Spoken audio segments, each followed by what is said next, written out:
those magnificent men in their flying machines. They go up to the up, up, they go down to the up, down.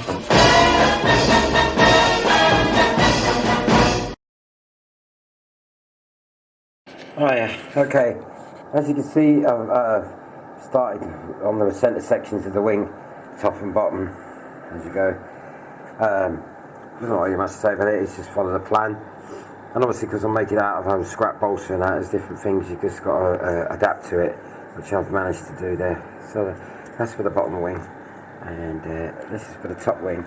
So this centre section that's being held there now, it was just made out of block bolster, old scrap block bolster, that I roughly measured and that, and then glued it together. And then once I glued it and it was dry, I made a template again with a blueprint. Made a template and then simply just put it over the block of wood, drew around it and cut it out with the fret saw, jigsaw, right? Scroll saw. So that's ready to glue now. And this is as far as I can go with it really at the moment. I put little riblets in, but these two I've left out because on the plan it says this is where you bolt your struts from the fuselage up to. So until I've built the fuse, I ain't too sure how it's going to go at the moment, because I do it a little bit different, so with bolts and stuff. Okay, so that's why it's left as it is at the moment, and I'll address that at the right time. So that's about that bit. Let's hit the section, same, obviously drilled the holes for the wires to go through for the servos and that, and then once I've done the bottom wings, actually probably the more simple one to do, because I found as well, obviously, like looking at the plan, there's no instructions with this. So looking at the plan, obviously the bottom wing is shorter than the top wing. Longer than the top wing. Obviously because it's a lot narrower. See? Well, and the reason that being is I found is that the actual dihedral, the angle of the top of the leading edge of the wing is slightly different. And I looked at the pictures of the real plane, and to be honest with you, looking at the real plane pictures, you can hardly see the angle of the wing, no matter what you do, even when you realise. So, you know what I mean by really looking at the real plane like I did at Shuttleworth. So it is quite deceiving. So I am going to stick to the plan for that reason. Okay, right, so the edges, right, we'll come to them. I've made them again, it's just scrap bolts glued together. I made a template from thin balsa, just so I had a guide. Drew round them, cut them out. This is quite bendy stuff because it has to be like on the Tiger Moth I made, or the Gypsy Moth, or whatever it is, the 860. Has a slight kink in it like that.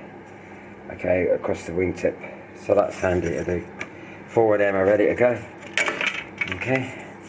So that's them, and then there are millions of little riblets. Oh geez, they were a pain in the bum to do, but they were done now.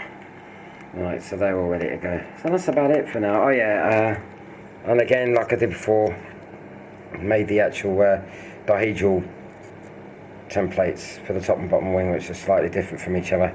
So again, just done out the blue paper and copied off. So they're okay. So the next stage is I'm going to concentrate on the bottom wing, and let's get that together. Everything's ready for it, you know. I've cut all the spars and that to size, ready to go on. Actually, I've cut the spars to size for all 4 wings. Okay, so which is quite handy. Okay, so I'll commence with that maybe tomorrow if I get time. And again, like this plane, see, so I like to turn it around the other way and get things like that. And there's other things to look at as well with the bottom wing. The ailerons are not marked on this plan whatsoever. Okay, which is not a problem really, because looking at the real plane, they only go as far in as I would take about 4. Because there are actually quite little ailerons on the real plane. Okay, considering the size of the wing. So that was handy. So I'm going to have to adapt that as you go. Okay, which is not a problem really. But just like with the other previous video with the 860 Moth I made, it's just a case of, you know, cutting extra ribs here just to allow for it, you know, 1 extra rib, that's all. Which is, again, there you go, your rough cut. And your rough cut will fit in just right there once you trim it all back. Just like I showed in the other video, or the other plane. It's the same format around and around.